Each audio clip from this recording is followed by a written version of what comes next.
and welcome to MSD at Home and to the book launch of Architecture as a Global System by Peter RAISBECK. To begin, I'd like to welcome you all, and I'd like to acknowledge the traditional owners of the lands on which we meet, and that we may be acknowledging multiple lands given the virtual nature of this forum. I'd like to pay my respects to elders past, present and emerging, and extend that respect to other Indigenous Australians present. I'd also like to acknowledge that sovereignty was never ceded, and that this talk is made possible by the Melbourne School of Design, and most of us have some connection to the built environment. I would encourage you all to reflect on what country means, not only in this moment, but also in our work and practice. As I mentioned before, we're here to discuss architecture as a global system, Scavengers, Tribes, Warlords and Megafirms by Dr. Peter RAISBECK. I'd like to ask attendees to submit their questions during the talk in preparation for the Q&A at the end of the presentation. So please remember to do that. It would be lovely to hear your comments and get the panel to answer that as we go along. So the book outlines, and Peter's got a copy of it, hard copy of it somewhere, outlines the way that globalisation has shaped our profession and looks beyond the iconic projects, celebrity architects and cycles of urban-focused media outrage to provocatively unpack and unpick the system in which and under which the architectural profession operates. And the book asks, to what degree is architectural design a domain of knowledge in crisis? And to what extent are the territory and agency of architecture eroding? Now, in preparation for this talk and to hold this conversation, I had a chat to Peter, and I'm going to paraphrase him and put it more politely, but basically the answer is that architecture is in serious crisis. And hopefully our eminent panel will have some solutions for us today, or at least some provocative thoughts of their own. So I'm going to introduce the panel now to you. First of all, obviously the author, Dr. Peter RAISBECK, is an architect, design teacher and researcher. He teaches design, design activism and architectural practice at the Melbourne School of Design, and his work explores architecture's intersection with global finance, new technologies, procurement, design activism, politics and architectural history. In terms of our panellists, we have Melanie Bale Smith. Melanie is an associate professor in architecture and professional practice at UNSW. She founded Bale Architecture in 2012 and has built a practice dedicated to pursuing meaningful and inclusive client relationships, research and design excellence. From her formative career based in residential design, Melanie's contributions now extend to public, education and community architecture, a natural extension for her inquiring mind and a drive for empathic and effective architecture. We also have Professor John Mccarthy. John Mccarthy is a professor of architecture at the University of Queensland, where he conducts research and teaches in the history and theory of architecture and in architectural design. He's a fellow of the Australian Academy of Humanities and a fellow of the Queensland Academy of Arts and Sciences, and a founding director of the Research Centre for Architecture, Theory, Criticism and History, and remains an active member of the centre today. We have Olivia Potter with us as well. She's an active member of the Victorian chapter of the Architecture Lobby, who are doing wonderful work. And she also co-curates Process, an independent and provocative talk series, which holds regular panel discussions. Olivia graduated her architectural masters from the University of Melbourne in 2019 and was awarded the Bates Smart Medal for her thesis project. While at the university, she edited Inflection Journal and received a Dean's Award for her 2018 studies. And she's worked at full-time at Cox since 2019. And our final panellist is Dr. John Ting. He's an Australian architect, researcher and educator. He's an assistant professor at the University of Canberra and has previously taught at the University of Melbourne and at RMIT University. His present research investigates the mobility of timber colonial buildings in 19th century Southeast Asia and Australia, and history of architecture in Sarawak before 1963. And my name's Tanya Davidge, and I'll be your host for this evening, or the moderator, directing questions, herding the cats, and I have a disclaimer to make. I'm quoted in Peter's book, page 80 something, I think, along with Dr. Alicia Bennett and Charity Edwards. And if you want to know what Peter says or what we've said, you have to get yourself a copy of the book. So that would be wonderful. So I thought I would start off by asking Peter some questions to introduce his book. Peter, are you ready? Take your microphone off mute. Yes, I'm ready. Thank you. And thanks everyone for coming. I think I wanted to get people who I had some idea that they might have read even the tiniest portion of the book. So thank you, and thank you, Tanya. So I think the first question that we're all interested to know is, what drove you to write the book? What are your motivations? Yeah, well, originally I was at this conference and we were having morning tea, and the conference was not full of architects, and we were like the only architects at the conference huddled together. And we started talking about architecture, and one of the people there said, "Why do architects wear black? It doesn't matter what country you go to, whether you go to the UK, you go to Europe, you go to the States, you go to Australia, they all wear black." And I think in a way, and then we said we should turn that into a paper.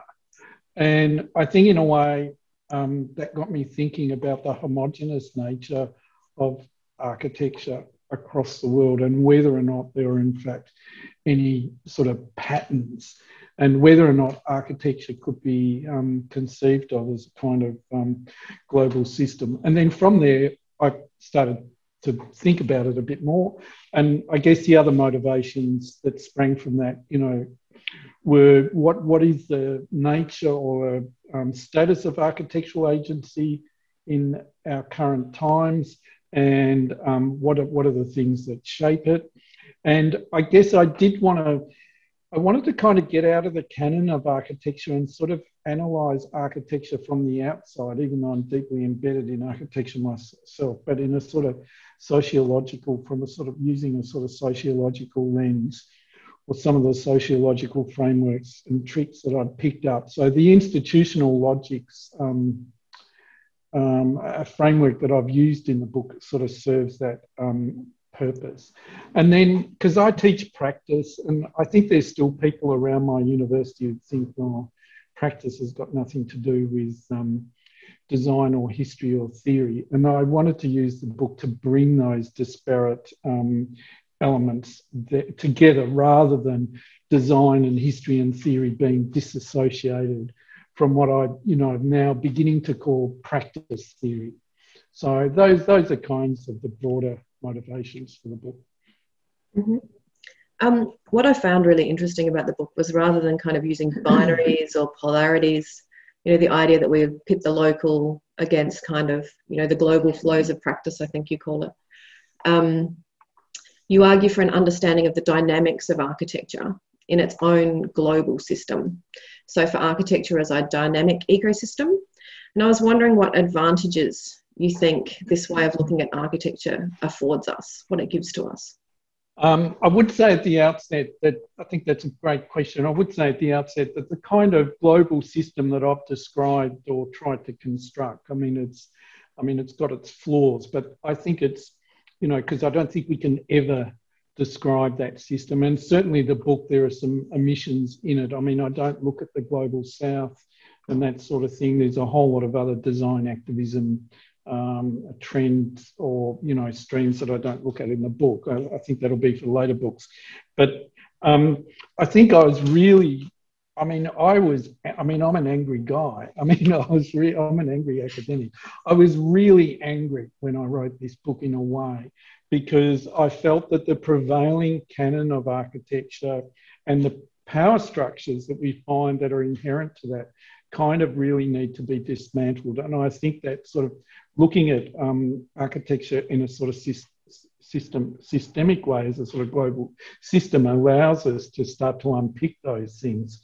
And I think we just got to get away from those, just seeing architecture about cults of personality. And I think the overall aim was, that way of looking at things is to help us, create a more equitable and inclusive profession where architectural identity, or even identities, is really much more fluid, because it really is much more fluid, rather than everyone fitting into these particular boxes or categories. Even though, of course, I've actually written a book about boxes and categories, but I think they're different boxes and categories to what we might normally think about, and thinking about how they interact, or how those categories interact in the world, and how the whole thing might work as a kind of ecosystem, I think is more interesting than what we see in the canon of architecture. Mm-hmm. Angry, but also quite humorous. There are lots of bits in it that I think I may have laughed out loud at. I was wondering if you could speak a little bit more, though, about the kind of characteristics of the Scavengers, tribes, Warlords, and Megafirms, for those of us who may not have completely read the book yet, that make up architecture's global system, just to give us open it up a little bit. Well, the book does have a table, I think, on page 11, and I think it's kind of repeated on page 12. As it's sort of, it does have a table on page 11 which sort of sets out these things using this using the institutional logics model that I was looking at. So basically, scavengers are the vast majority of architects. I mean, most architects across the globe are small firms, up to maybe 5, 6, 7 people. Depending which country you're in, it's usually somewhere around 65 to 75% of all practices. And I think I called them scavenge because I saw them as basically scavenging around for bits of knowledge. Like, I think the original conception of the idea was they were sort of gleaners, finding bits of knowledge, trying to put it together. I think their focus and their source of identity is really impersonal networks. Tribes and collectives, I think I've written about them a bit more fuzzily. I see them as the kind of hope for the future of architecture. I think we need to be more collective in our endeavours, and that's, I guess, one of the reasons why I love being involved with the architecture lobby. I'll put that out there. But for them, I think they see their identity as, and the knowledge that they create, as sort of emanating from community networks. So it's a sort of different sort of thing to the personal networks or the personal identities of scavenger architects. The Warlords, I think, just another name for the badass star architects. I think they really see their identity as being related to the received and what I would call traditional architectural canon and the norms of that particular canon and the narratives that we often teach in architecture school. And of course, the megafirms, their identity is really just in revenue and profit. And these are huge architectural firms, some of whom have revenues each year of, $1 billion or more. So that's the categories in a nutshell. When I read it, I was thinking about them as clans, and it felt a little Harry Potter-esque, and I was wondering what what clan I belong to, and I'm curious to know what clan you might imagine yourself as part of, Peter. Scavengers, downtrodden, trying to make a buck. I think when I was in practice, I was in a very small practice, and I think that's most architects have that kind of experience. So I think that's probably where I saw it. But, I think people say if I ever went into practice again, I'd want to be a tribe. Like, I'd want to be a collective of like at least 10 people. And I talk about some of those, particularly there's quite a bit in the book about Assemble and the model that they use in the UK. I think when I first came out of architecture, I don't think tribes were a possibility, maybe. Or maybe I just didn't know where they were. So I'm interested to get the other panellists involved now in the discussion, and it's really interesting to have you guys all here. You all come from very different perspectives, which I think is really wonderful, and different contexts. And I was curious to understand what, from your particular context, do you take away from Peter's reading of the world of architecture? And I thought maybe we'd start with Melanie. Thanks, Tanya, and thank you, Peter. And I just want to prove that I actually own a copy of the book, and I've actually was just mentioning to the panel before, I've just actually made this mandatory reading for my new professional practice subject that is starting in term 2 at UNSW very soon. I actually have some slides that I might share, if only because I enjoy these particular, some of these images, which come from a talk that I, hopefully this will work. Can everyone see that? Hope we can see it, yes. And look, these are slides from a talk that a lecture I used to do at UTS. So I taught at UTS for 13 years and spent a lot of that time teaching in professional practice with some really interesting people. And I cultivated a lecture called The Evolution of the Profession, which I'm currently sort of unpacking and repacking for my new teaching at UNSW. And this is an image that it's amusing. You know, we all sit there and we think it's amusing because here are the Warlords. And here they are sort of imitating the famous photo that I'm sure you're all aware of, which is from I think the 30s or 40s, a whole bunch of architects, American architects, of course, wearing their funny hats. And then I love showing this one. And these are images that I think are important to show to my students because I'm trying to, I guess, cultivate in them an understanding of what are the parameters of defining the profession that they are entering. And this is where Peter's book, I think, is a fantastic addition to the canon because, A, the canon is not particularly large if we're talking about books on the profession and practice.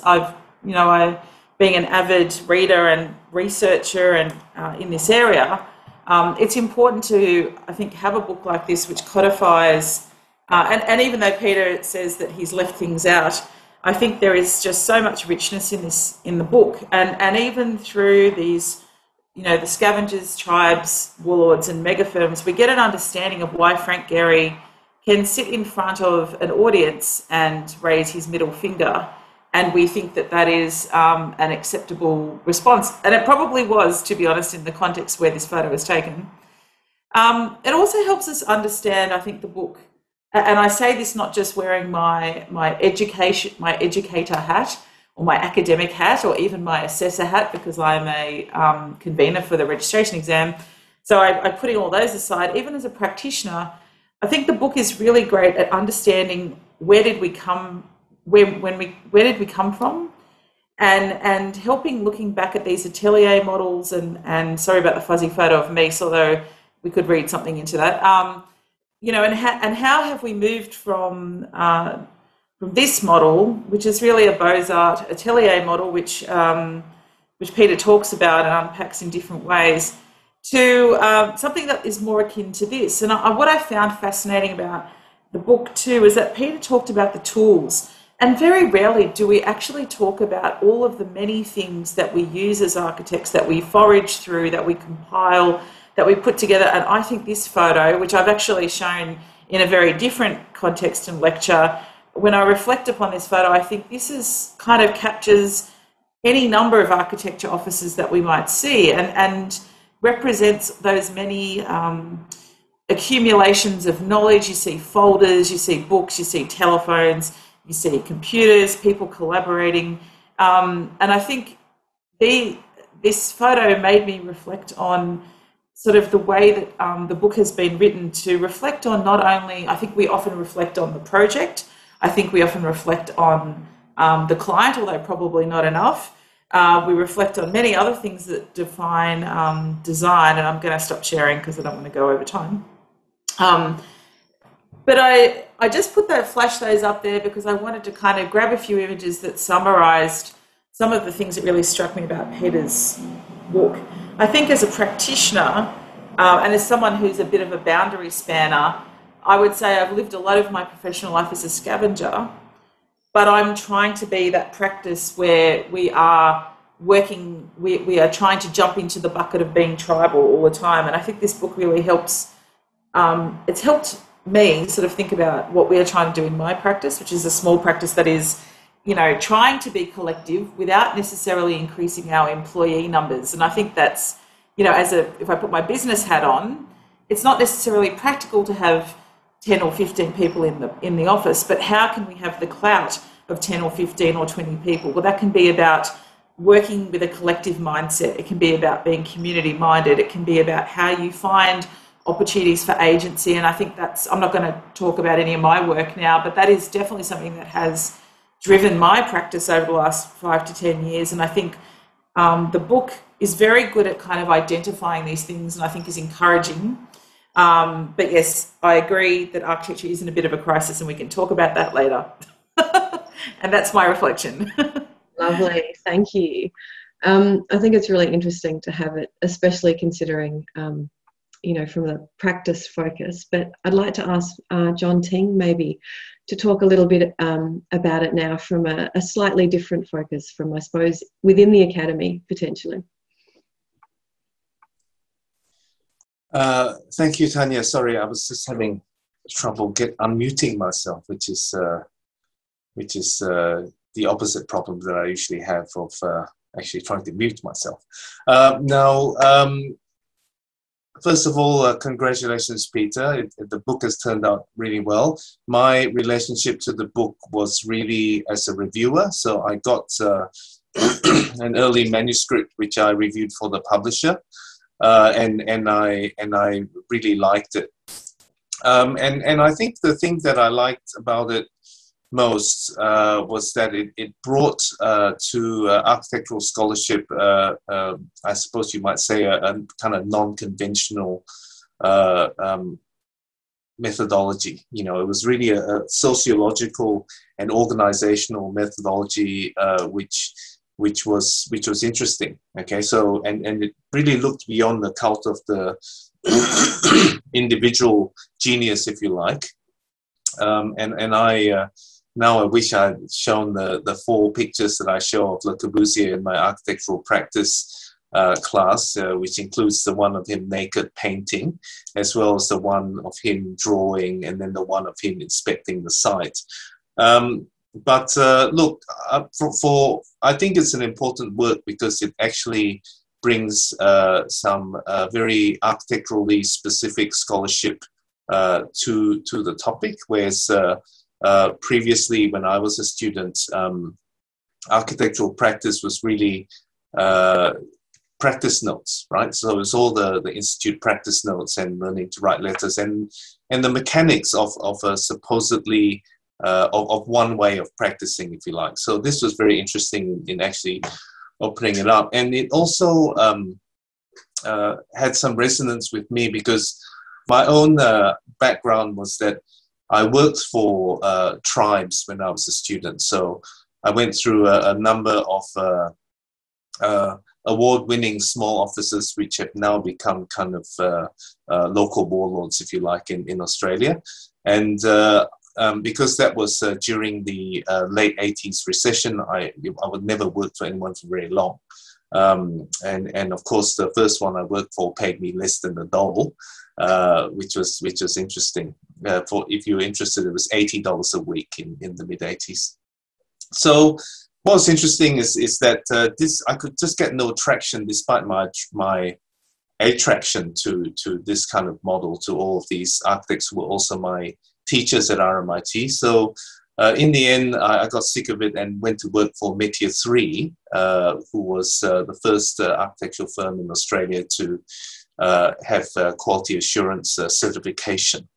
And of course, they could afford to do it also. But that was a real eye-opener because they were interested in architecture, but they were also interested in a way of making money from architecture. So running things at a profit and running it in a very business-like way. So that was a real revelation that you could actually make money by actually turning up slightly early and leaving slightly early, and not spending all night doing unpaid overtime, which was expected of you by your bosses. So that was a really interesting start and really affected the way that I look at architecture. So when I moved into being a small practitioner, first in Malaysia and then in Australia, you know, I had the same systems. I had how can we put it without me getting sued? I had adopted the methodologies of Metier 3 in my own business organization. So I was like this kind of mega firm, a one-person mega firm, you know, with you know, completely ready to expand to 70 people at any time. Well, not really, but that was how I felt at the time. And so when I came to teach, this was a very interesting thing, because Peter and I have had this conversation before. My students in practice, when I get them to do a business case exercise, which was inspired by Peter, they don't know how to use Excel, right? And so it's one of the interesting things that you kind of being architectural education in many ways, not in all ways, in many ways is kind of selling their students to accept a life of artistic servitude, if you like, to earn a little money and really to find out by themselves through doing it the secret to actually becoming one of these personalities or to building a personality. So my teaching is really, I guess, about unwrapping that and actually teaching my students that there's a way of making money, of not being a starving student, and of not overcoming the perhaps bad practices that have been instilled in them in architecture school. And that fits, just to finish up, that fits in really well with my architectural history methodology, which is a post-colonial analysis of things, where I look at who was involved and look at the names, look at the people and the systems behind the cult of personality. Mm-hmm. It's quite interesting. We're already realising that I think everybody falls into more than one clan here. Professor Mccarthy, do you have some further thoughts to add to that? Yeah, sure. I came across Peter's book the beginning of last year when I was given a course to teach, which is theory and criticism to master's students. And I decided fortuitously that it happened that this course would be about criticism on the web and the blog sphere and how that's sort of changing criticism in architecture. So I knew Peter's blog on the surviving studio culture. So I sort of hooked up with him there to ask if he'd give us a lecture about that, and came across the book then. So I then quickly set part of the book for the students, and the pattern that I set for them to look at this, to map the blog sphere, was to divide it into sort of three sort of questions. There's the obvious question of we call hot stuff, where they had to collect very fashionable blog sites where all the newest things were. Tough stuff, all the big questions, the climate crisis, the social injustice, and so on. And then our stuff about the profession, about being a student, and so on. And it's kind of interesting that Peter made a very big impression. And more of the students were interested in those second two. They're interested in the tough stuff and the our stuff kind of question. And they really focused on that, digging around what they could find on the net. We made a kind of like a map of the blog sphere as of the beginning of COVID. And as I say, it was fortunate because after 2 weeks in, COVID hit and we had to do the entire thing online anyway. So it kind of worked in that way. But we were also trying to learn a bit about the internet. And it's just amazing when you think that the students are sort of digital natives, but very few people are digital natives. And most of them didn't understand at all what the platform culture was. So we're reading quite a lot of stuff on the platform culture and platform economics. So looking at exactly how Facebook monetize your content and how your data is monetized and so on. So they were reading this kind of stuff about the nature of the platform economy alongside Peter's book, and they kind of put the two things together. So in some ways they were kind of like thinking about Peter's sort of tribes as being something like the way in which the internet's come to be structured as a sort of as a business model, and the different kind of models of Amazon or Facebook or Apple and so on. So that I think they really sort of got into that sort of double question about the way in which commerce, data, and the way that people's choices, aesthetic choices, and cultural work is becoming monetized in a quite different kind of way. So they found it really valuable. I found it really valuable. And I think, the real thing that came across to them was about, like as Peter talks about, the books being architecture as a knowledge system, that we too frequently think that knowledge, belongs to isn't personified in individuals, that his way of pointing out there are different kind of modes and different points of agency within a knowledge system, I think is something that they call looking at, as it were, looking at the web and the architecture profession as two of these kinds of systems. So it's really successful. Great book. It's fascinating, isn't it, the amount of knowledge you need these days when you hop into university and hop out of university. And finally, Olivia, what are your takeaways from the book? What are you interested in that was in the book? Yeah, I guess I'm coming mostly from a lobby perspective, but as you kind of stated earlier, Tanya, like in many ways, we're all kind of part of each category. And I think in the audience question, there was a good point about, perhaps in these megafirms, and maybe I work in one of those at the moment, there are kind of tribal leaders and this nesting effect of warlords and things as well. But what I found helpful about the book is I think it presents a very clarifying version of how we can think about the architectural landscape currently. I think it gives us a very good, I guess, state of play as to what's happening. As Peter mentioned earlier, I think it is always good to be able to zoom in and out of systems, and looking at the system from the outside is very helpful. And I think one way to do this is to label things, and labels can be helpful and they can sometimes not be helpful. But I think often in the kind of, I guess, the gaps between definitions and labels, there are really interesting nuances which then can help us find cracks in the system and move forward. I think also what I liked about this book from a lobby perspective is that it really helps to show where pressure can be applied or levers can be pulled, and where things can be, where we need to emphasize things and repeat things and put pressure in order to kind of shift the system as it stands currently and kind of move tracks of the kind of perpetual control or perpetual motion the system's on currently. Because I think as the conclusion kind of states, or the final line in the book, the system currently is kind of propelling us to this catastrophe of kind of climate disaster, and I think there needs to be a bit of work to put the system back on track. Yeah, so that's kind of what I found interesting.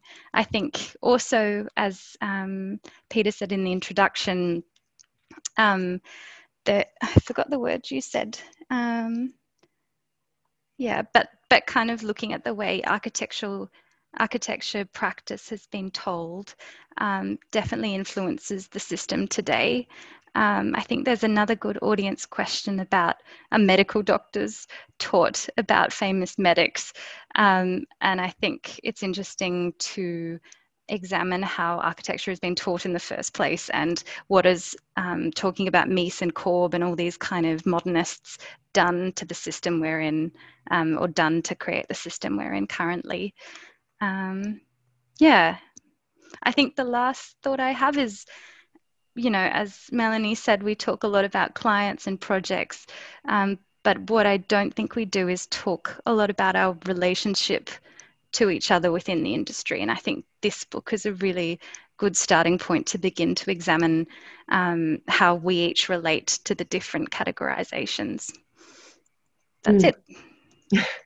I mean, it's quite fascinating to think about the stories or the narratives we tell ourselves, and then what we see as our career trajectories in some ways. And I think it's quite interesting. I kind of had a question a little bit in my head, but I think we may be a bit past it, talking about change. Is change possible within the system?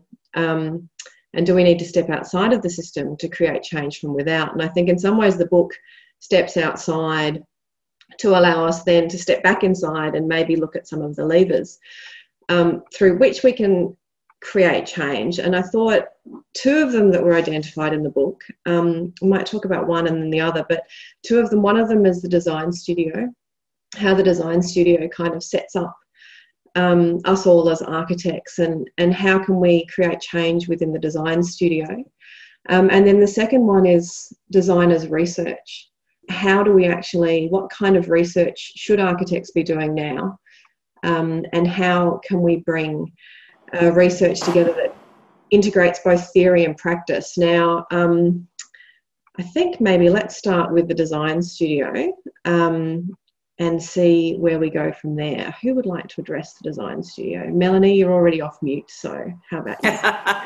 Well, I wanted to pick up on what Olivia said about our relationships, because that's actually that's why I showed those slides, because those slides get us to think about the relationships and the networks and the things that have contributed to these sort of these groups that Peter's identified in the book.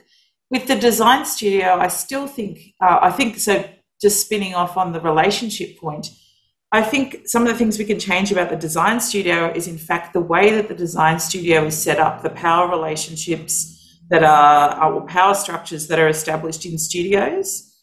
And I think the most successful studios that I have run have been where we have tried to get the students as close as possible to a real client, so that they start to build two things that I think are really critical to practice, which is empathy and building a strong sense of our ethical responsibility as architects. What are the ethics of practice, and how do we empathise as the practicing architect? And I think those aspects are unfortunately by and large missing in many studios. And I think when we look at the very problematic relationship of the crit panels and how crit panels are conducted, and I'm not saying that all crit panels are terrible experiences, but I have sat in some absolutely horrendous crit panel sessions, not necessarily me, but I've been on a crit panel and watched other critics sort of just use it to basically lambast people and talk about their own agenda for 3.5 hours, which is pretty bloody boring.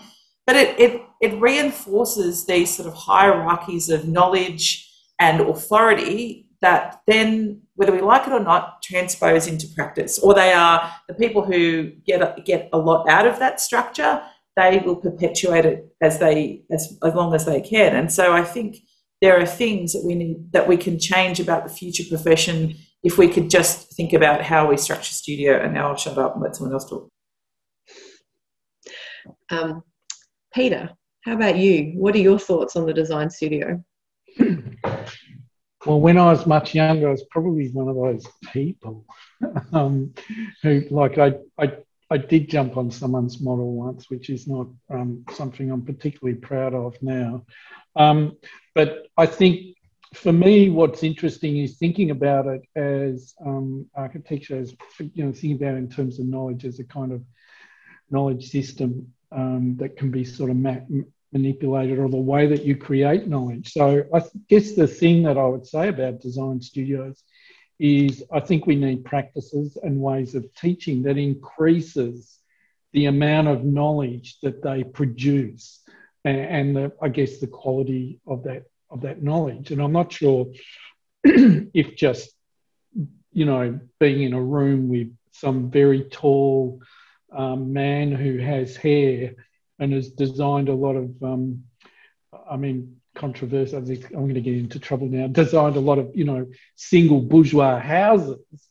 I'm not sure if that kind of relationship or that kind of pedagogy is really going to help architects. So I'm probably more interested in studios where not only is there a multidisciplinary perspective that might help us solve the wicked problems of the world, but or at least approach them, but also studios where we learn about teams and we learn how to manage teams diversely, and we learn how to respect people with different perspectives and different skills. And I think those kinds of things are the ways that in design studio we can actually produce, much more knowledge and produce more knowledge that, might have a greater utility, but also might be in some ways kind of fail.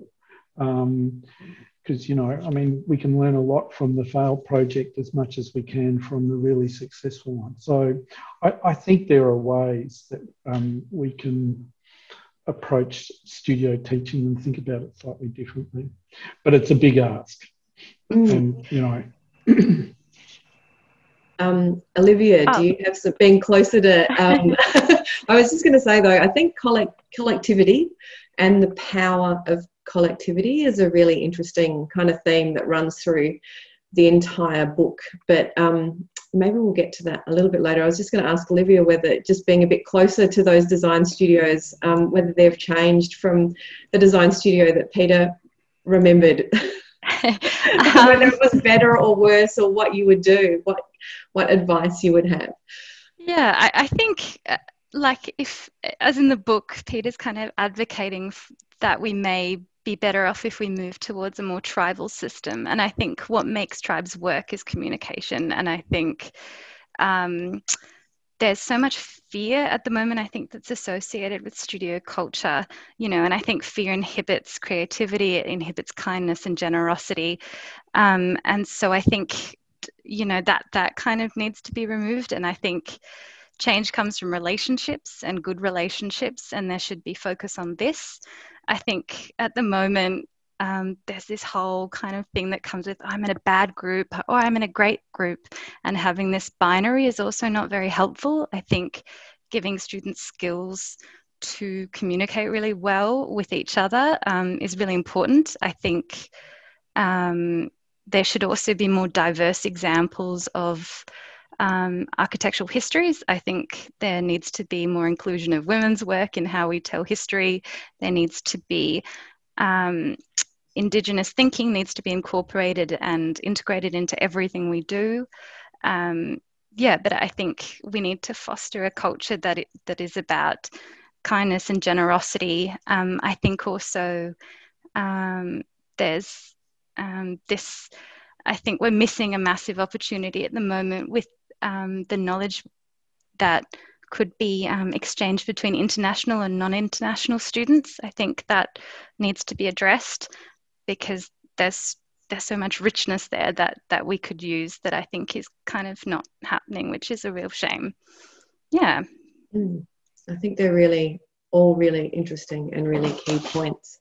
I thought we might just move on a little bit, unless, John, you want to have a crack at the design studio, but I was thinking potentially that John Ting or Professor John Mccarthy, I have already taken Peter to task for putting 2 Johns on my panel before we started, but you might want to address the idea that designers' research model might be a little bit stale, as the book suggests, and what kind of research should we be doing now?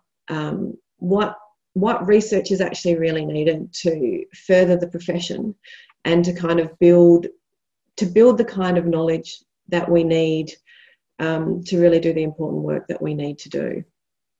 Maybe I'll start not specifically on that topic, but leading into that topic. And I wonder if what we're talking about today is a kind of Anglophone problem.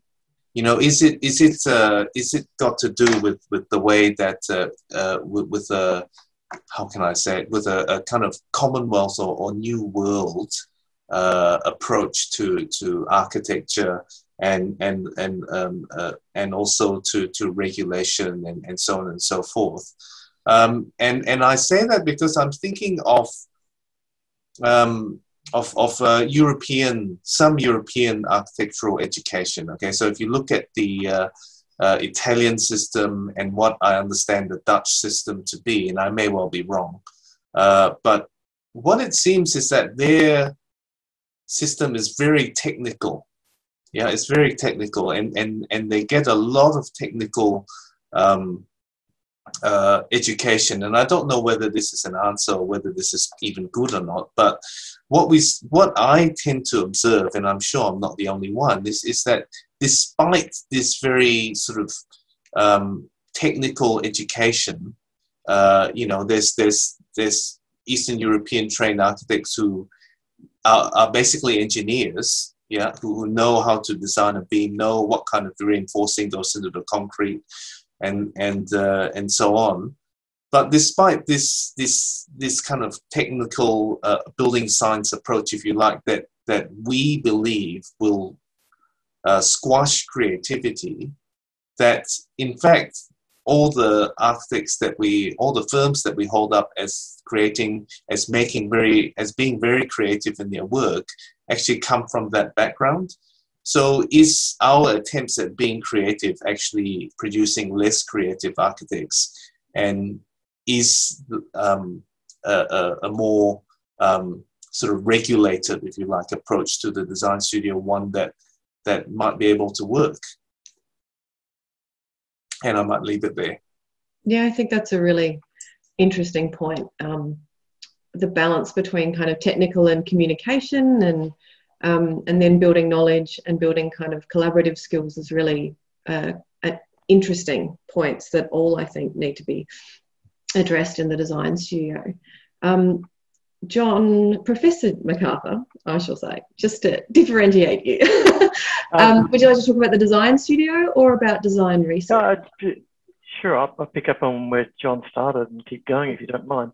I think John's absolutely right, but there's another sort of like overlayer to that, I think, which is about like models of university education altogether. Because like in the German and Anglophone traditions, like the teacher is kind of in loco parentis. So there's this idea that you're forming the whole person in their education, whether it's in literature or art or architecture or law, but probably not the sciences. Whereas like the French and Italians would think that's incredibly intrusive. That the role of the university is not to sort of like fiddle with the brains of the students and turn them into certain kinds of people or certain modes of conduct.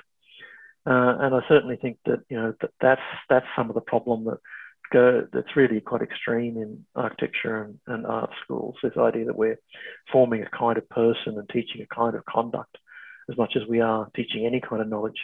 So I think John's right about knowledge, but I think it's not necessarily technical or historical knowledge we're talking about. It's kind of like a attitude to knowledge and a kind of person who gets to hold that knowledge and use that knowledge. So yeah, I was interested in Peter's critique of like design research as something that all of us have been involved in the last 10 or 20 years in Australia, as Australian universities have gone ahead of most of the rest of the world in sort of making research an agenda in architecture and visual art schools, and having sort of creative outputs as sort of research outputs. And I think that is, I think there are lots of problems with that. I mean, I think on the whole it's been very good for the last 20 years for architecture schools, which have grown a lot on that and increased their stature within the university. And I think that, if we think about research per se as most of us want it to be, then I think it answers a lot of the questions so that Melanie was raising before and that Olivia raised. If we have a more deliberative process to what design is, one that takes account of like historical precedent and the actors are involved, some level of sort of sociological understanding, ethical understanding, then that's got to be a better practice for all of us as architects. I think the problem is it research? Is it research in the wider sense? Because what we call research in architecture is very much modelled on research in the humanities. So it's taking the model of research in literature largely as that kind of like self-making moment that John and I think John, the other John and I were both talking about as the mode of the studio. I think that's ethically problematic, but it also doesn't make any sense institutionally. So, yesterday I was on the research committee in the Faculty of Engineering that architecture is part of at UQ. And the engineers would frankly just not recognise that as research at all. So the model of research that we have and we think gives us status in the community and the university, it really doesn't when the rubber hits the road. I've got some stats to impress you with, but the Australian Research Council has recently released a whole lot of data. It shows that like public income to research in architecture over 20 years since 2020 there's $28 million for the entire country. So like, you know, absolutely kind of minimal kinds of amounts. Whereas on my spreadsheet, income in engineering, say in civil engineering, in 3 years between 2016 and 18, there was something like $184 million in research funding compared to $27 million in architecture. If you look at like per academic staff member, a single staff member in chemical engineering would have earned on average something like $319,000 in those 3 years. An architecture academic would have earned $79,000. Now, when universities think about research, they think largely about research income, and they really do think about research as being validated by people's need for it. You know, they take the ability of someone to pay for research as a sign that research is really needed, and try to explain the kind of work that I do in history and theory, the things I was talking about a moment ago, in a committee of engineers, is just completely nonplussed, because they don't have that concept of research in relationship to the making of a person or to some inherent value. They think of it largely in terms of its use value and the way that use value is validated economically. So I think that there were sort of lots of reasons it's run out of steam as an institutional play to say that what we do is research, because while we define a pretty interesting culture of research inside a discipline, I don't think it actually plays anymore in the university. It's hard. What Peter had to say about that. It's hard when you value it. Sorry, Peter, go ahead. Yeah, I think that's some really interesting points. I think what I've done in the book is sort of laid out a sort of history, a little history of design as research and the way it emerged from the RAE exercises in the UK in the early 2000s, and how different people have tried to conceptualise that. And I suppose I think the sort of line that I'm pushing a bit in the book, and this might follow on from what you've said, is I think architects could have been better at the way that they argue the value of their research to these other people, these other engineers, these quants, and these more scientific types.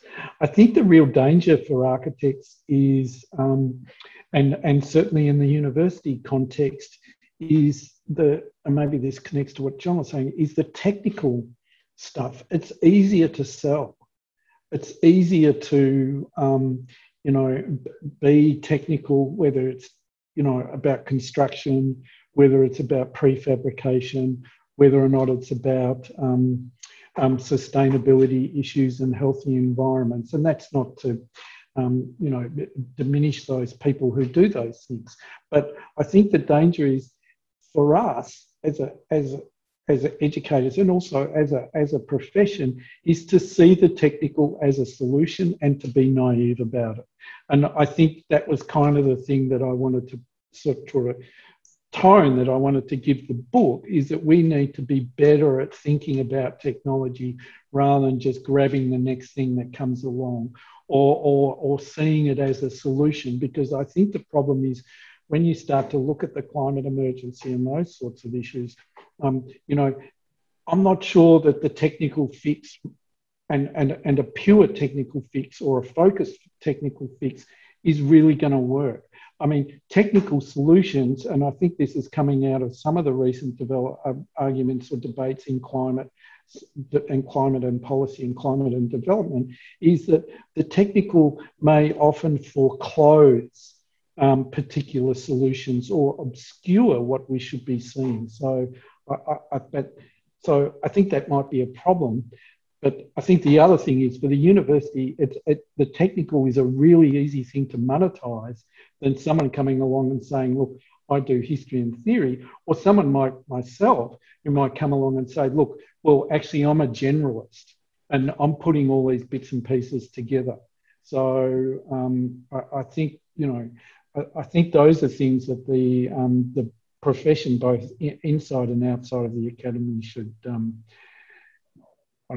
consider. I thought just read my book.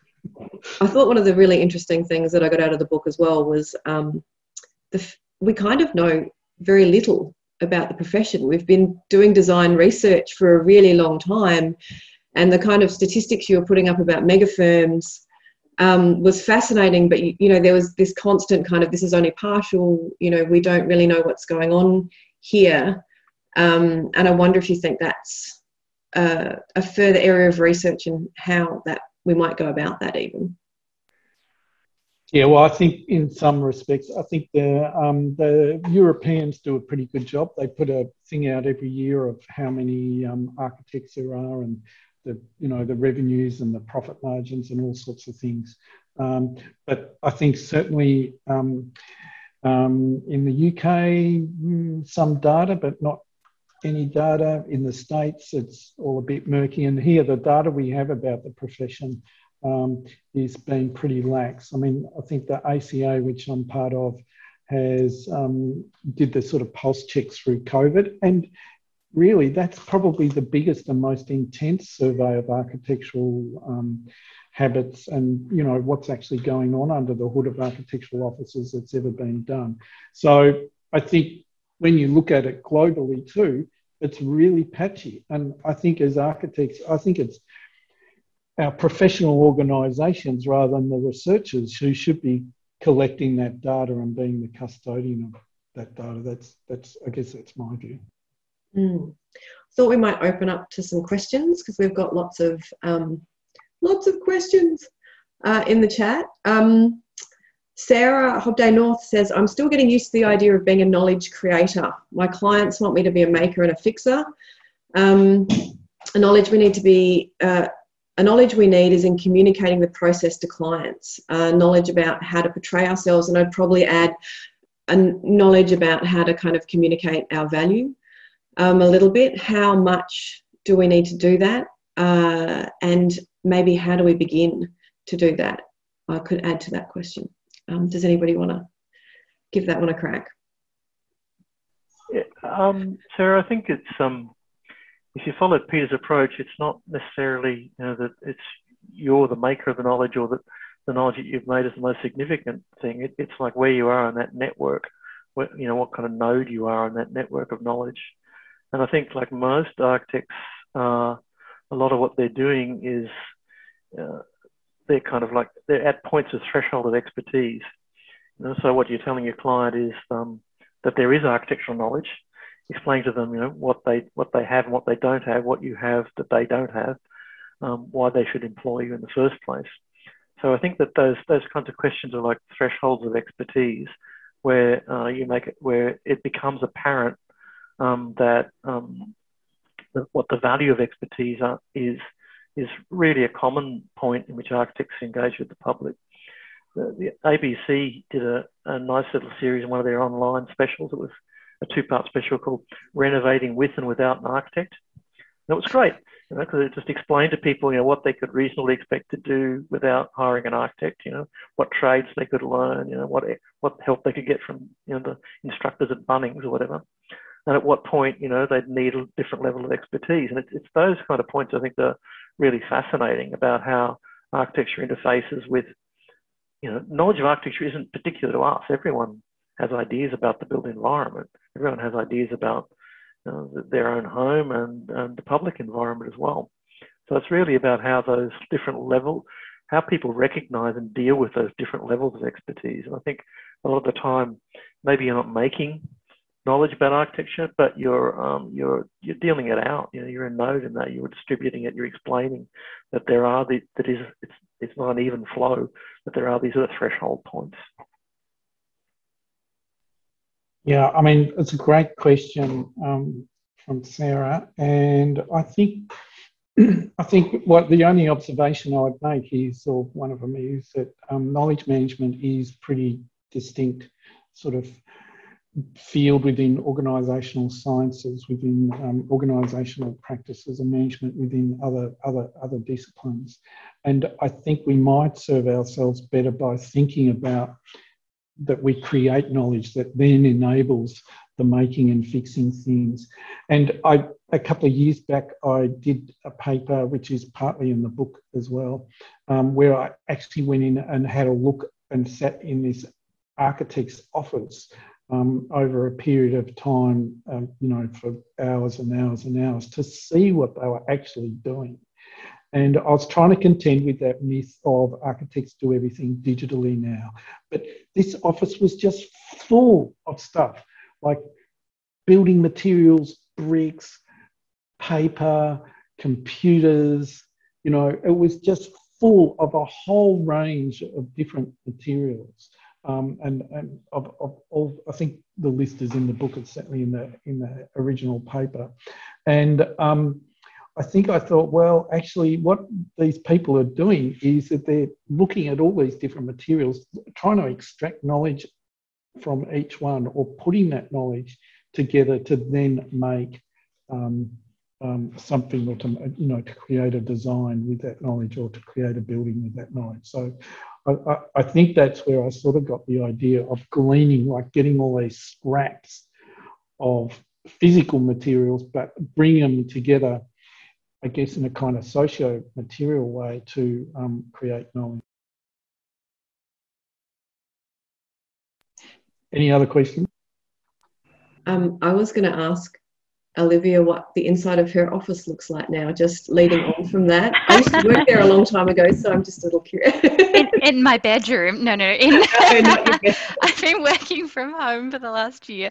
But no, I've been in a little bit. And I think maybe this leads on to one of the other questions you put in the run sheet about how has COVID impacted work. Cox is great. I think it's weathered really, really well through COVID, and not to keep harping on about my point about communication and the importance of relationships, but I think Cox has done really well because I think of the way the directors in particular interact with clients and interact with the people that work for them. Because I guess the previous question talked, I guess, in the essence about being a knowledge creator and clients wanting you to be a maker and a fixer. And I guess the heart of the question is maybe what can architects bring if the edges of our profession are continually eroding? And I think maybe one of the answers is that we're really good mediators, and we're able to bring all these different things together. And we're able, I think also the power of BIM is that it's going to, as we've talked about before, remove a lot of the easy jobs, the kind of entry-level skills. And so what's left then are the really big complex tasks of kind of delivering big projects and really complex projects. And I think therefore what's going to keep us moving forward is architects and architectural workers being able to engage with academics and bring knowledge from academia into practice and then bring that out into the world. And I think being able to kind of make those passages of knowledge really efficient and really good is going to help us move forward, I think, as well. Yeah, but it's a good place to work. I'm enjoying it. No, I think it's really interesting that you've brought up COVID, because I was actually searching for all your bios today, and I found Peter's first invitation for his book launch, which was meant to be almost a year ago. I think we're maybe 4 days off. I think it was the 20th of March last year, and it obviously never happened. And I was wondering what it might mean for some of the things that you wrote about in the book, what it might mean for pretty much everybody on the panel, really. Has COVID made things better? Has COVID made things worse? Has it offered us some better modes of practice? Has it offered us some solutions? Where do we see the problems lie in terms of how we move forward as a profession? Could I jump in there? Tanya, can you hear me, the disembodied voice? I wasn't sure whether you were exactly where you were. I'm glad you're here. Please jump in. I am now on the Western distributor looking at various architectural contributions to Sydney's landscape. Anyway, I think what has been interesting for us, just to that point about value, For us as a small practice, so we're sort of 6-7 people, because you know, a lot of our clients, in terms of the residential clients, we have our mum and dads, and all the mums and dads aren't travelling overseas. They're not spending money on things that they might otherwise spend, and so we've had, in a weird way, an enormous surge in inquiries about renovating my house. But that has thrown up a real examination for us over the last 9 months, particularly, of how do we communicate what our value is? How do we communicate our value against other architects who are purportedly offering the same service as us, and yet we know that often they are not? You know, so these are things which really sit in the scavenger descriptions and habits that Peter talks about. And I think for us, we had a lot of soul searching going on. I think what was good for us that has come out of it is that we have sort of said, no, we are confident in the way that we approach this, because that attracts the best clients for the process and the way that we want to conduct practice and the way we want to bring value to our clients, you know, architectural value. So I think COVID has actually brought about interesting circumstances by which we've actually been able to test our values and our ethos in a way that maybe we wouldn't have been forced to in other circumstances. And I think that's possibly happened across scales of practice. I'm not sure, but certainly for us as a small practice who do a lot of residential work, that has most definitely been the case. Oh, great. Thanks, Melanie, from the Western Distributor. The swimming run. Is that right? The swimming pool run. Oh, no, I did my swimming. No, I'm going to drum lessons with my daughter. Sorry. I am multitasking. And that's something I love about COVID, is that we see stuff like that happening in forums like this. The warts and all. Can I jump in, Tanya? It's been interesting in Canberra in terms of COVID, because the construction industry has never closed down throughout COVID, and has been proceeding at speed just in case it would close down, and it's created a lot of anxiety with my students, especially my building students. Which is interesting, because the other thing that didn't close down was really sort of the related. They may have changed modes, but the related industries such as or professions such as architecture didn't close down either. And I had a visit from a friend who worked with me at Meteor 3 at the kind of neo kind of evil empire, if you like, and she basically moved from Meteor 3 she got into business development at Meteor 3 and then moved to Bake Smart, and then where she opened up where she created a division and made that work in a business sense, and then now she's a consultant for just general commercial organizations about how to organize themselves to make it work better for themselves. And she also consults with architecture firms, which is interesting, right? Because and what's interesting is that architects, by and large, don't see the value in this, don't see the value in actually getting expert business advice in terms of how to organize themselves in order to fulfill what they're trying to do, and fulfilling their aims. And what their aims may be as simple as you know, being able to reduce their hours, but it could be and make proper money, and it could be as big as becoming a kind of a warlord, if you like, becoming what's your term, Peter? My mouse is playing up now. Becoming a megafirm, right? You know, so what's interesting is that an observation perhaps from me is that, and I've tried to introduce her to some of my sessionals who are trying to deal with their work, because of course we've got a lot of bushfire work here, and one of our sessionals is actually his fireproof house worked very well, where it was only the wiring that melted on the outside, and otherwise the house survived the big fires that we had down here. But there's a resistance to any way other than the way that they know. And the way that a lot of practitioners go is really to try and adopt what their teachers did. Yeah, so they're stuck at either the scavenger or the tribal type of level, and can't actually get out of it. And when they're actually presented with an option as to how they might get it, of course they have to spend money, but they have to spend money anyway. They tend to not want to take it up, which is something that is interesting, you know, because they're kind of losing control. It's almost like everyone wants to be the kind of master of the universe, where they're always going to want to have personal control of everything. And it's the ones who can actually let go, such as Cox, as an organization, and share power and share money, that can actually that you know, have a better chance of moving forward and being successful in all sorts of different aspects. So I just thought I'd throw that in, that there's a resistance, and that possibly comes from architectural education.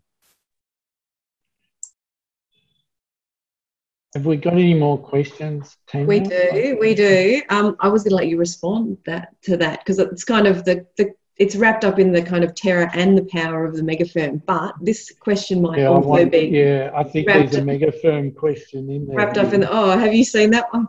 I may have missed. Well, I was going to ask you about Derek O'Brien. Sorry if I've mispronounced your name. That's awful of me. Yeah. I thought I might let you.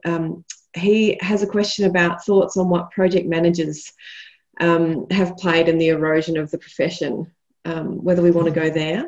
And I will look for the megafirm question while you all answer that one. I'm sure it's very contentious. I think the book does draw on material and research from construction management, and I think a little bit and from project management.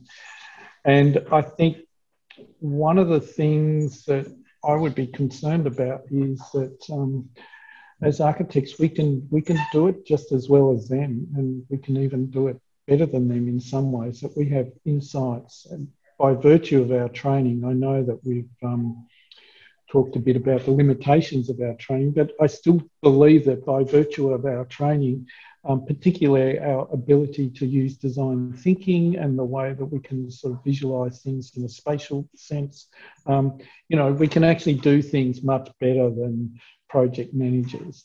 So I think in some ways the book, I mean, I don't want to make it sound like the book is all things to all people, but in some ways I think the book is saying, you know, we need to really understand better issues around project management and construction management and how to do those things, and we should teach them more. And I noticed that the AACA, the Architects Accreditation Council of Australia, is seems to be putting in some new competencies that are focused on project planning, which might well help us.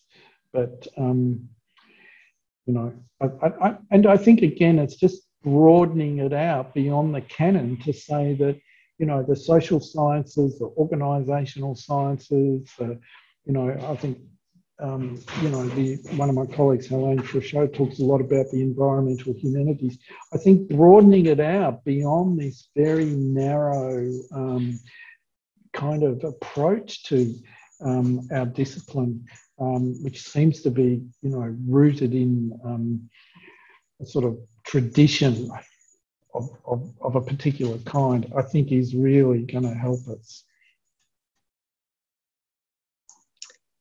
Okay, does anybody else want to have a crack at the project manager question? Because I have found, John does. Okay, well, because I found the megafirm question. There's actually a couple of them, but I think it kind of sums them all up. But maybe we'll just, John, why don't you speak to that, and then we'll do. One of my criticisms of your book, Peter, when I was reviewing the manuscript was that you didn't, in the manuscript anyway, provide a historical basis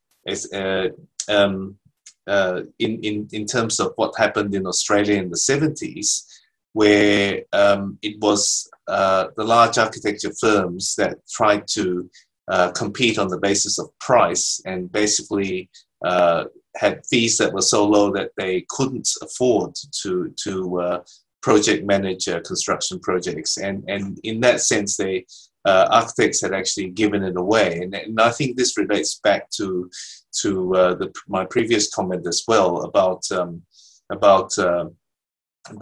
business nous, if you like. So really, to me, it's project management is something that architects are really good at, and I think architects are starting to reclaim some of that space. But really, it comes back to a business model. So unless an organization is business savvy in terms of business organization, then they're not going to be, to me, they're not going to be able to compete on that basis.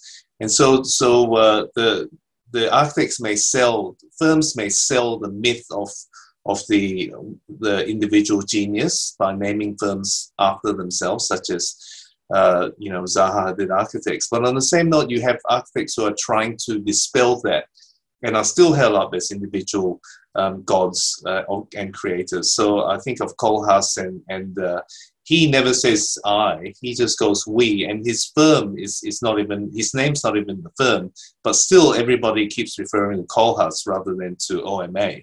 So that's a kind of, I guess they can have their cake and eat it as well, which is a kind of interesting thing. So I do think that with the project management thing, it's central to the production of architecture, and it's certainly something that architects need to find a way to regain. John, sorry, Melanie here. Would you, I think though, harking to the comments that were made earlier about BIM, and your comments also about technical, sort of the loss of, say, the technical in the studio or in teaching. I mean, I would argue that architects having control over BIM and being sort of the only person who's really, or the only entity who is truly interested in how everything comes together, that is an incredible territory to own, and we could do better. Do you not think equally that whilst project management and getting buildings built is incredibly important, that the area of BIM and how we control that is very much a territory we need to sort of be better at defending, for want of a better word, if I could say that? I think, Melanie, that's a very good point, and that I consider that to be part of project management. So I completely agree with you.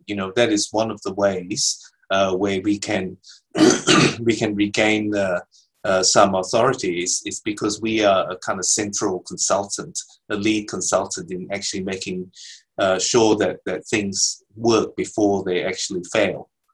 So I think that's very much part of it. And I might just go back quickly to the technical. So I certainly wasn't thinking of architectural education being more technical in the Australian sense, So, I certainly wasn't putting forth an idea that architecture education should be just building science. I was just observing that European schools have a form of technical education which is different to ours, and despite that technical focus, that there's amazing creativity that comes out of that. So I'm not saying that if we taught everybody the bloody timber framing code and section J of the National Construction Code that we get anything more creative. In fact, I think that there was a comment that it would get worse. I completely agree with that. That's a way of killing it, because really the way this country works in terms of certification, only the rich can afford to get themselves certified in terms of all the systems that you need to get certified. And once you get all that done, to actually still have the desire to be creative, I think is a big challenge for us. Okay. I am very conscious of time, which is why I've unmuted myself. So Right. I am not going to ask Steve Costa's question, but he seemed to talk a little bit about the Megafirm. So I just want to read it out, and then I'm going to ask you all one question to respond to. So it strikes me that Megafirms are least represented and perhaps the least understood of the 4 categories, as evidenced by the summary that all they are interested in is revenue and profit. Do you think this underestimates larger firms as a potential force for good, as traditional practice services break down and we need to engage more with the outside world? And I think that's actually a really provocative question, but there's been lots of provocative questions, so we're not quite going to get there, unfortunately. But I did want to acknowledge that one, and it sums up a few different people's questions about megafirms. But what I want to know from each of you as a kind of way to end is what you each think the single most pressing issue that architecture needs to address is. If you had to do one thing and you could only do it one thing, what would it be? Let's start with Professor Mccarthy.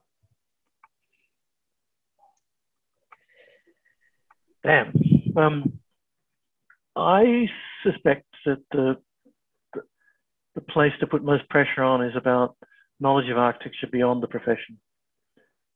I really think that that a cultural education in general is the way to go, in the most obvious sense of creating demand for architectural services. But I think because of the capacity that architecture has, a set of ideas to be a locus for social solidarity and for raising questions about social justice and through issues of spatial justice, use of resources and so on. So I think that's really something that we need to think more about. And if we'd had time, I'd ask Peter about Robin Boyd and what Robin Boyd thought he was doing back talking in the 50s and 60s that were to the public, that were over the shoulder of architects.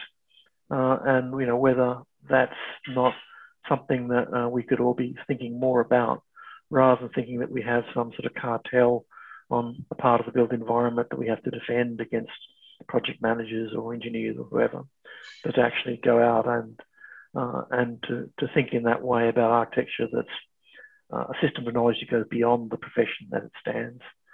We can all engage in, that architecture can ask particular kinds of questions of society as a whole. Olivia, what are your thoughts? And that's a big question. I think maybe I think what would be most helpful is a slight mindset change. So rather than seeing ourselves as part of a tribe, a megafirm or a warlord system, we need to see ourselves primarily as part of the tribe of collective humanity, and that our allegiance needs to sit with humanity at large. And that's kind of what the basis of everything should stem from, I think. And hopefully that then would help us to address things like the climate crisis. Beautiful. John Ting.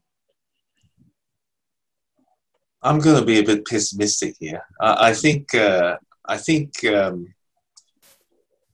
we need a bit of, well, I don't think we need a bit of anarchy. I think we have a little bit of anarchy emerging, and through this process of anarchy, we're going to see a lot of things die off, and I'm hopeful in the sense that what emerges from it is something that is more equitable, more sustainable in the environmental and economic way, and also in a cultural way. Wonderful. Melanie, we've got you. Your thoughts. Oh, you're on mute. I'm not now. Yay. Sorry. And now you can all see I'm sort of in my car. Look, I think that there are several things. I think that we need to ascertain what our values are as a profession, as in our values, as in our ethos. But I also think we have to better understand our value. I think architecture is a profession that, for some reason, suffers, well, I can think of reasons, but suffers from sort of a lack of self-esteem, if I could put it that way. There's sort of a professional esteem issue that we have. So understanding our value, communicating our value, and understanding what our values are so we can do both of those things. I think they're the things that we need to work on the most. And I will go back to my two E words, empathy and ethics. Two things that I think we've, as a global profession, have really not got. I think we're getting a C-. So I don't mean to be. I like to be positive. I see many positive things across all generations of architects, in terms of working towards that. But I think there are many challenges, and I think reclaiming territory lost, finding new territories. These are all things that we need to continue to do as a profession. And Peter? Well, I think finding new territories is probably the thing that I would say. I think that's a good thing to finish off. And I think the aim of the book in some way was to get these sort of conversations going about how we might do that. I'm pretty concerned about the climate emergency, and I'm sort of a third of a way writing a book about architects and the climate emergency, which I think is really interesting. So it's kind of an extension of this book without the categories. I don't think I'll be doing categories again. And I think Tanya, as you know, that one as well. I think the other thing is collective action. And I think hopefully we'll get together to work on that design activism primer one day. So I think that's where I see architects should be heading to more directly think through how our profession can address the climate emergency and how we can act more collectively in a more radical and I suppose in a political way. And I think that'll set us up for creating new territories and also set us up for being resilient as the anarchy starts to happen. So what I'm going to do now is I'm just going to thank everybody for turning up. I'm going to hand over to Peter at the end, but I just wanted to sum up that little bit we've just done because I think there's some beauty in it and some hope and also some calls to action. So we need to communicate our culture better. We need to foster empathy and think more broadly about where we sit as a profession, I think, in the ecology of all the other professions and just humanity in general. We need to create something better from the chaos that we're seeing at the moment. We need to define our values and ethics, so we definitely have work to do. And through collective action, we need to define new territory. So I think we've covered quite a lot of ground today, thanks to Peter's book. I'd like to thank all of the panellists and Peter for writing the most provocative book. And now I'd like to hand over to Peter to kind of close the evening. Thank you all. Well, thank you, panellists, and thank you, Olivia and John, and thank you, John Ting, for actually reading an early draft of it, and Melanie. And a big thank you for Tanya. I think it's been a really interesting discussion for me to hear what you think about it. So I'm kind of humbled from that respect, in that respect. So thank you. There's probably more that I could say about it, but I won't. Now, I think I should remind you that Associate Professor Rochus Hinkle and myself, and this has come out of Rochus's fantastic studio that he ran a year of, I think last year, or I can't remember, last year's such a blur, on some of these issues, which I got really interested in. So we devised a series called Politics and Utopia in Architecture. We've got 3 of those. It's part of the MSD at Home and Melbourne Design Week event. So some of the issues that we're talking about, Indigenous knowledge systems, the climate imaginary, a bit of a round table on that.